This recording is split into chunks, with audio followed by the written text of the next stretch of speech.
Hello friends, आज मैं आपको डिज़ाइनर पफ स्लीव की कटिंग और स्टिचिंग बताने वाली हूँ। अगर आप हमारे चैनल पर पहली बार आए हैं तो प्लीज़ हमारे चैनल को सब्सक्राइब करें और वीडियो को ज़्यादा से ज़्यादा लाइक और शेयर कीजिएगा। वीडियो की शुरुआत करते हैं। सबसे पहले हमें स्लीव्स की पेपर ड्राफ्टिंग करनी है। हम नॉर्मल स्लीव्स की ड्राफ्टिंग करेंगे।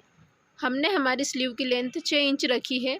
आपको जितनी भी स्लीव्स रखनी है उसका 1 इंच आप मार्जिन बढ़ा कर लीजिएगा। और आर्म होल हमने 7.5 इंच पर लिया है और इस तरीके से हमने एक स्क्वायर बॉक्स बनाकर तैयार कर लेना है। जिस भी साइज़ के आप बनाना चाहते हैं आपकी अकॉर्डिंग आप कटिंग कर सकते हैं। इसके बाद में आपको 3 इंचेस अंदर की तरफ डाउन करना है और आपको आर्म होल की गोलाई का शेप देना है। इस तरीके से आपको भी आर्म होल की गोलाई का शेप दे देना है। उसके बाद में आपको स्लीव राउंड की मार्किंग करनी है। हमने 5.5 इंच पर स्लीव राउंड की मार्किंग की है और 2 इंच हमें मार्जिन के लिए लेना है। आर्म होल की साइड से भी हम 2 इंच रखेंगे और यहाँ से भी हमें 2 इंच का मार्जिन लेना है। उसके बाद में आपको मार्जिन से मार्जिन को मिला देना है। इस तरीके से हमने हमारी स्लीव्स की मार्किंग कर ली है। अब हम इसकी कटिंग कर लेते हैं। हमने अपनी स्लीव्स की ड्राफ्टिंग कर ली है। अब हम इसे मेन फैब्रिक पर कट करेंगे।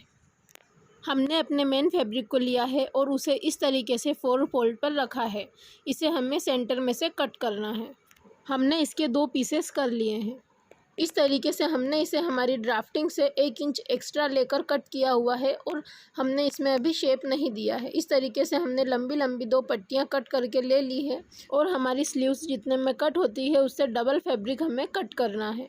इस तरीके से हमने उसे कट कर लिया है। अब हमारा जो बचा हुआ फैब्रिक है उसमें से हमें हमारी बॉर्डर को कट करके ले लेना है। इस तरीके से हमने अपनी स्लीव्स की कटिंग कर ली है। अब हम इसकी स्टिचिंग करेंगे। अब हमने जो अपने लिए स्लीव्स को कटिंग किया था उसके एक पार्ट को लेंगे और इस तरीके से उसके सेंटर पर एक मार्किंग करेंगे। सेंटर पर मार्किंग करने के बाद हम इसे ओपन कर लेंगे। अब हमें इसमें 2-2 इंच पर मार्किंग करनी है। इस तरीके से एक कॉर्नर पर हमें 2-2 इंच पर मार्किंग करते जाना है। हमें इसमें 5 मार्किंग्स करनी है। इसी तरीके से हम अपनी दूसरी साइड में भी 2-2 इंच पर 5 मार्किंग्स कर लेंगे। इस तरीके से हमने इसमें दोनों साइड्स में 5-5 मार्किंग्स कर ली है। अब हमें इसे सेंटर में लेना है और जो भी हमने मार्किंग की है उन मार्किंग्स को हम सेंटर वाली लाइन पर फोल्ड करते हुए इस तरीके से एक के ऊपर एक रखते जाएंगे। सभी मार्किंग्स को हमें इस तरीके से फोल्ड करते हुए एक के ऊपर एक रखना है। इस तरीके से सभी को एक के ऊपर एक रखने के बाद में हमें इस पर एक सिलाई लगा देनी है। जिस तरीके से हमने इस साइड की सभी टक्स को एक के ऊपर एक रखा है इसी तरीके से दूसरी साइड में भी हमें आमने सामने इसकी फेसिंग रखते हुए एक के ऊपर एक रखते हुए जमा लेना है और पूरे पर हम सिलाई लगा देंगे। इस तरीके से हमें अपने सभी टक्स को सेंटर वाली लाइन पर ही स्टिच कर लेना है। अब हमें पिन्स लेनी है और हमारी जो प्लीट्स है उन्हें कुछ इस तरीके से जमाते हुए दूसरी साइड में हम पिन अप कर लेंगे। इस तरीके से हमें अपनी सभी प्लीट्स को थोड़ी थोड़ी दूरी पर रखना है और इस तरीके से पिन अप करते जाना है। हम अपनी सभी प्लीट्स को इसी तरह से जमा लेंगे।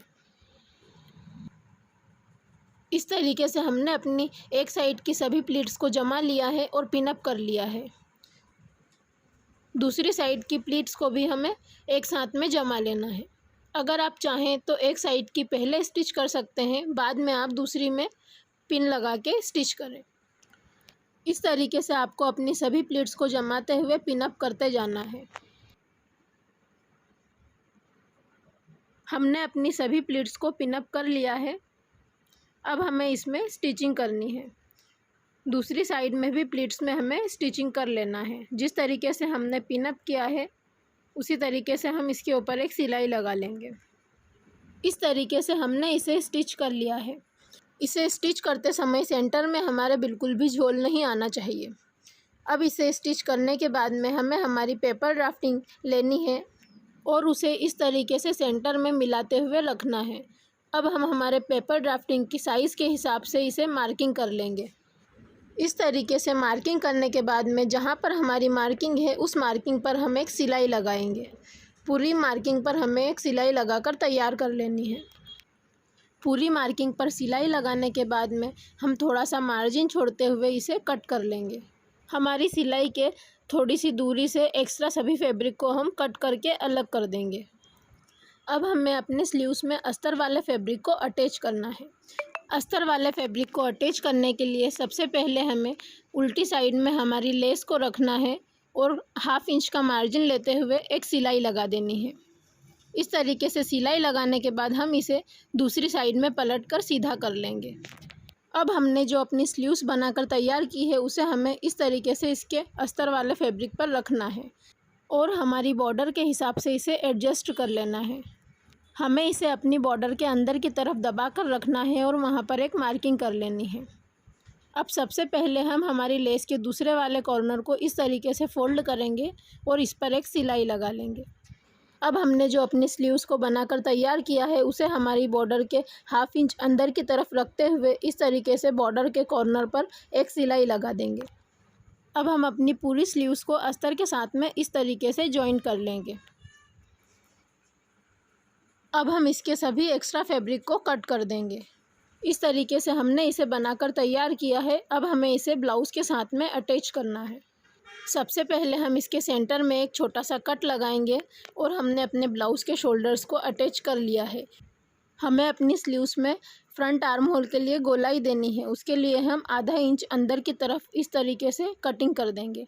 अब हमें फ्रंट आर्म होल की गोलाई को फ्रंट साइड में रखना है और सेंटर में रखते हुए इसमें स्लीव्स को अटैच कर लेना है। इसी तरीके से हमें अपनी स्लीव्स को दूसरी साइड में से भी अटैच कर लेना है। इस तरीके से हमने अपनी स्लीव्स को ब्लाउज़ के साथ में अटैच कर लिया है। अब हमें इसमें साइड में सिलाई लगानी है। इस तरीके से पहले हम ब्लाउज़ को सीधी तरफ रखेंगे और इसके ऊपर एक सिलाई लगा लेंगे। सिलाई लगाने के बाद हम एक्स्ट्रा फैब्रिक को कट कर देंगे। अब हम इसे पलटकर अंदर की साइड करेंगे और इसमें एक सिलाई और लगाएंगे। 1/2 इंच का मार्जिन लेते हुए हमें एक और सिलाई लगानी है। इसके बाद में हम फिटिंग की मार्किंग करेंगे और फिटिंग की सिलाई भी लगा लेंगे।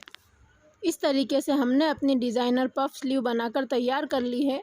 अगर आपको हमारी वीडियो पसंद आई हो तो प्लीज़ हमारे चैनल को सब्सक्राइब करें और वीडियो को लाइक और शेयर करना ना भूलें। Thank you for watching.